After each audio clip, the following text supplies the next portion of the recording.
La seule publique nous parle-t-elle la ville bétail? À quand enfin la République de la justice et du travail? Oui mais ça vole dans le manche, les mauvais jours finiront. Et là, à la revanche, quand les pauvres s'y mettront, quand tous les pauvres s'y mettront. 120 ans après sa mort, la postérité de Louise Michel est grande et grandit encore. On lui reproche parfois de faire de l'ombre aux autres femmes de la commune. Je pense au contraire que sans elle, beaucoup seraient restés inconnus.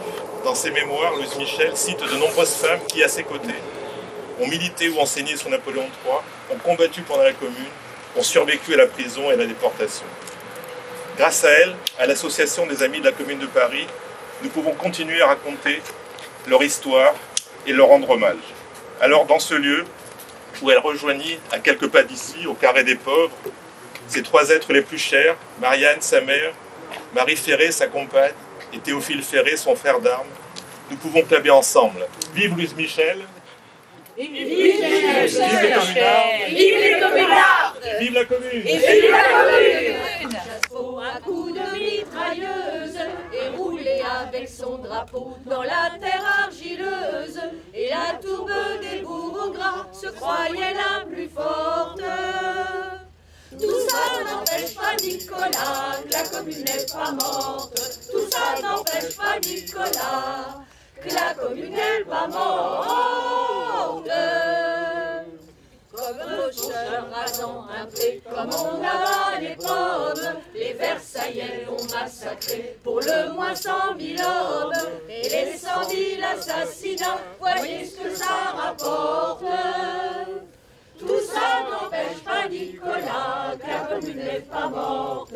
Tout ça n'empêche pas Nicolas que la commune n'est pas morte. Ils ont fait acte de bandits, comptant sur le silence, achevé les blessés dans leur lit l'ambulance, et le sang inondant les draps ruisselait sous la porte. Tout ça n'empêche pas Nicolas que la commune n'est pas morte. Tout ça n'empêche pas Nicolas que la commune n'est pas morte. Les journalistes policiers marchands de calomnie ont répandu sur nos charriers les flots d'ignominie. Les maximes du camp, les Dumas ont vomi leur eau forte.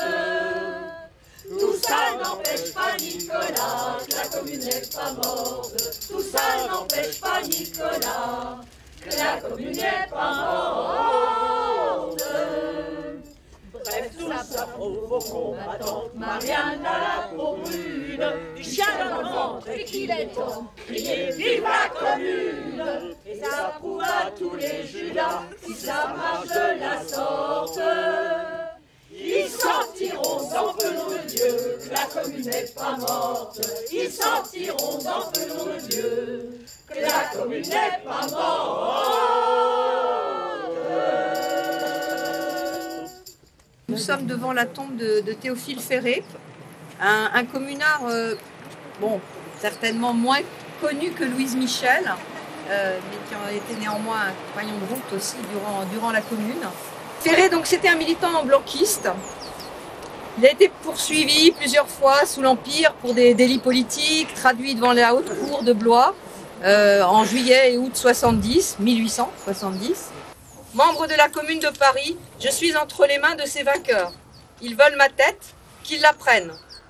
Jamais je ne sauverai ma vie par la lâcheté. Libre, j'ai vécu, j'entends mourir de même. Je n'ajoute pas un mot. La fortune est capricieuse. Je confie à l'avenir le soin de ma mémoire et de ma vengeance. Nos cœurs succombent, fusillés par rangées devant leur tombe. Jurons de les venger, debout, qu'elles ressentent. De brûler.